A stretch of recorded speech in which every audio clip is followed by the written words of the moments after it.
everybody, and welcome to another ASMR video here on the channel. Now today, as you can tell, I have for you another history ASMR video. It's been some time, I think, since we've done one. I think the last one was the Great Emu War, which, while it was a real life event, a very entertaining event to look into, we're going back to sort of basics with this one, back to, the more standard events slash wars. And as you can tell by the title, we are taking a slow and whispered look into the Korean War today.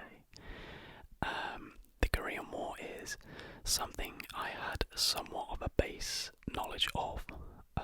Obviously, I did a lot of work at uni around the Vietnam War and around the Cold War, so the Korean War really does play its part in that, particularly the Cold War stuff. But yeah, I've done my research, and we're going to take a little look into this event. So the way this video is going to be structured, I'm going to begin by just giving like an overview slash introduction, and then going to give you a timeline of events, and then I'm going to sort of finish with the significance, the lasting effects and significance of the Korean War. So, without further ado, let's get into it.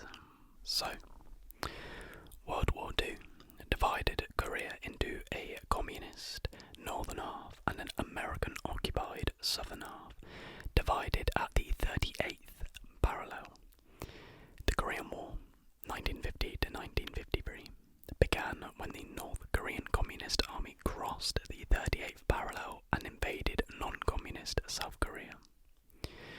As Kim Il-sung's North Korean army, armed with Soviet tanks, quickly overran South Korea, the United States came to South Korea's aid. General Douglas MacArthur, who had been overseeing the post-World War II occupation of Japan, commanded the US forces, which now began to hold off the North Koreans at Busan, at the southernmost tip of Korea. Although Korea was not strategically essential to the United States, the political environment at this stage of the Cold War was such that policymakers did not want to appear soft on communism. Nominally, the US intervened as part of a police action run by a United Nations international peacekeeping force. But in actuality, the UN was simply being manipulated by US and NATO anti-communist interests. The North Korean invasion came as an alarming surprise to American officials. As far as they were concerned, this was not simply a border dispute between two unstable dictatorships on the other side of the globe. Instead, many feared it was the first step in a communist campaign to take over the world. For this reason, non-intervention was not considered an option by many top decision makers. In fact, in April 1950, a National Security Council report known as NSC 68 had recommended that the United States use military force to contain communist expansionism anywhere it seemed to be occurring, regardless of the intrinsic strategic or economic value of the lands in question. Now, I'm fairly familiar with the NSC 68 document, as when I was studying the Vietnam War, it's a policy that decision makers referred back to sort of justify getting involved in the early stages of the Vietnam War.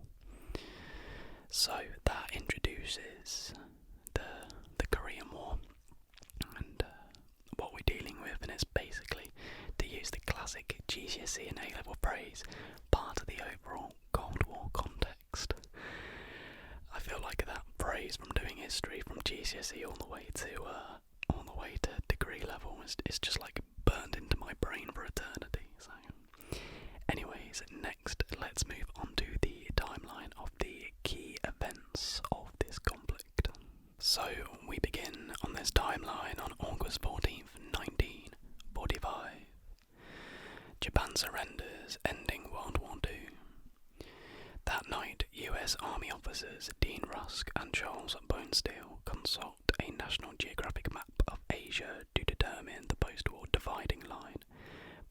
Soviet and US zones of control in Korea.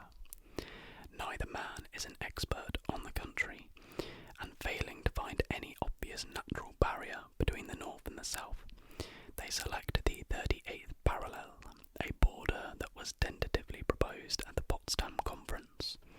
This division places the capital city of Seoul in the American zone, but just 35 miles south of the dividing line.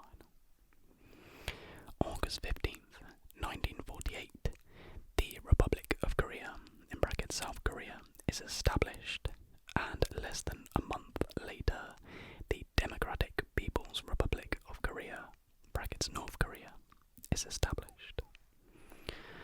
On the 12th of January 1950, in a speech to the National Press Club, US Secretary of State Dean Acheson outlines a US Pacific defense posture that includes Japan and the Philippines, but does not explicitly include Korea. In fact, he states that, so far as the military security of other areas in the Pacific is concerned, it must be clear that no person can guarantee these areas against military attack. January 17th, 1950, North Korean leader Kim Il-sung proposes the liberation of South Korea to Soviet officials. Weeks of telegram exchanges between Beijing, Moscow and Pyongyang, I probably butchered that, follow, and by early spring Kim has secured assurances of support for the invasion from Soviet Premier Joseph Stalin and Chinese leader Mao Zedong. June 25th, 1950, a massive artillery barrage from the north signals the beginning of the Korean War. Roughly 100,000 North Korean troops pour across the 38th parallel, and although South Korean forces are driven back, they retire in good order. June 27th, 1950, 2 days later, the United Nations Security Council adopts Resolution 83, authorizing UN member states to provide military assistance to South Korea. The Soviets, who could have vetoed the resolution, are boycotting the proceedings because the nationalist government on Taiwan still occupies China's seat on the Security Council. Seoul falls the following day. September 12, 1950.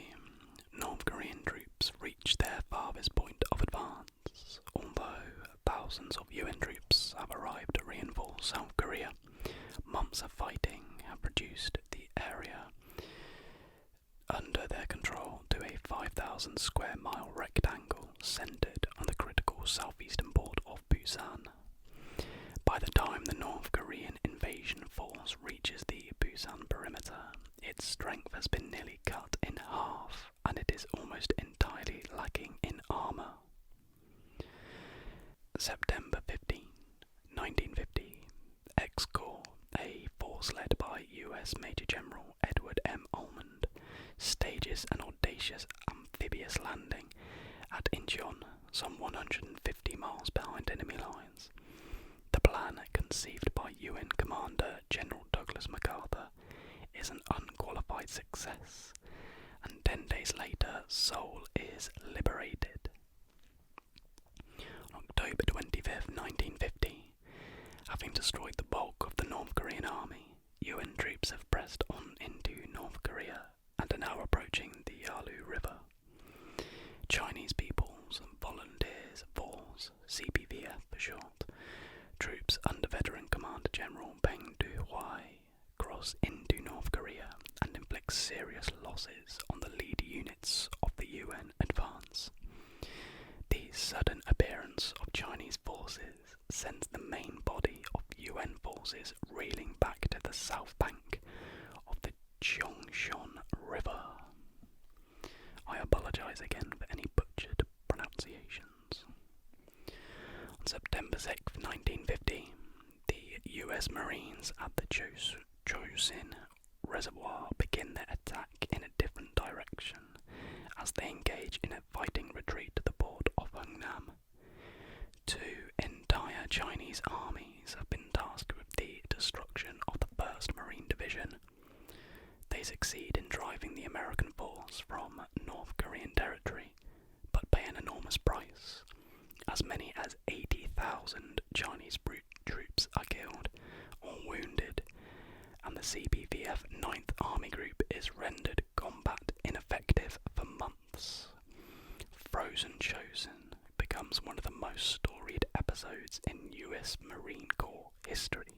On January 4th, 1951, Chinese and North Korean forces recapture Seoul. March 14th, 1951, Seoul changes hands for the fourth time when UN forces once again liberate the South Korean capital. The city has been devastated by fighting and its population has been reduced to a fraction of its pre-war size. April 11th, 1951, US President Harry S. Truman relieves MacArthur of command for insubordination and his unwillingness to prosecute a limited war.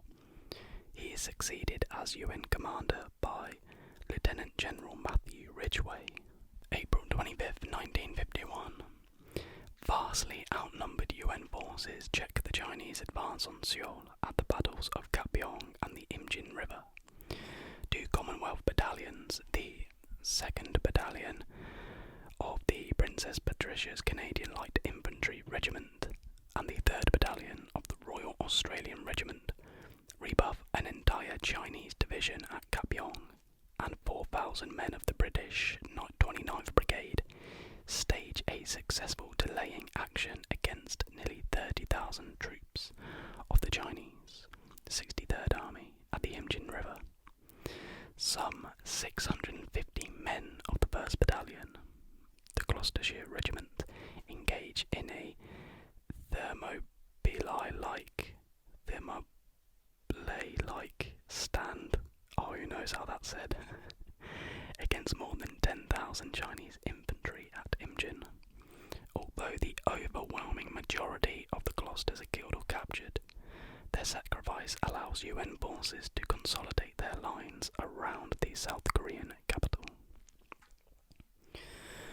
On July 10th, 1951, truce talks between the UN and the Communists begin at Kaesong.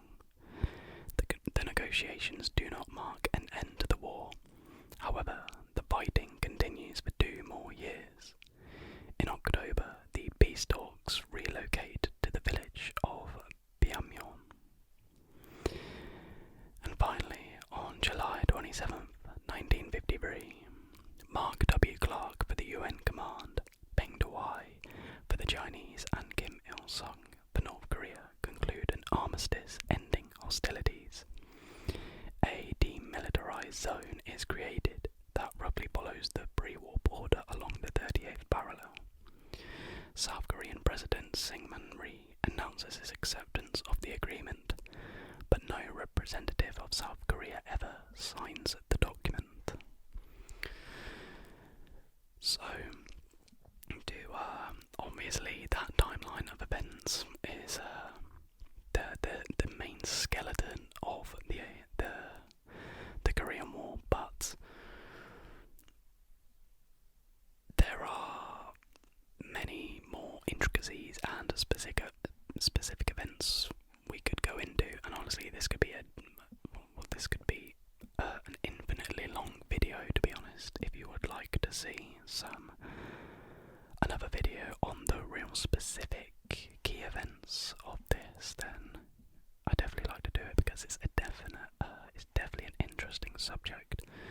Now, to finish this video, we're just going to keep on talking about this armistice, and this leads into the significance and the impacts of the Korean War. So, early in 1953, China and North Korea were prepared to resume the truce negotiations, but the Communists preferred that the Americans make the first move. That came on February 22nd when the UNC, repeating a Red Cross proposal, suggested exchanging sick and wounded prisoners. At this key moment, Stalin died on March the 5th. Rather than dissuading the PRC and the DPRK as Stalin had done, his successors encouraged them to act on their desire for peace. On March 28th, the communist side accepted the UNC proposal. 2 days later, Zhou Enlai publicly proposed transfer of prisoners, rejecting repatriation. There we go. Repatriation to a neutral state. On April 20th, Operation Little Switch, the exchange of sick and wounded prisoners, began. And 6 days later, negotiations resumed at Panmunjom. Sharp disagreement followed after the final details of the truce agreement. Eisenhower insisted later that the PRC accepted US terms, after Secretary of State John Foster Dulles informed India's Prime Minister in May that without progress toward a truce, the US would terminate the existing limitations on its conduct of the war. No documentary evidence has of yet surfaced to support this assertion. Also, by early 1953, both Washington and Beijing clearly wanted an armistice, having tired of the economic burdens, military losses, political and military constraints, worries about an expanded war, and pressure from allies and the world community to end the stalemated conflict.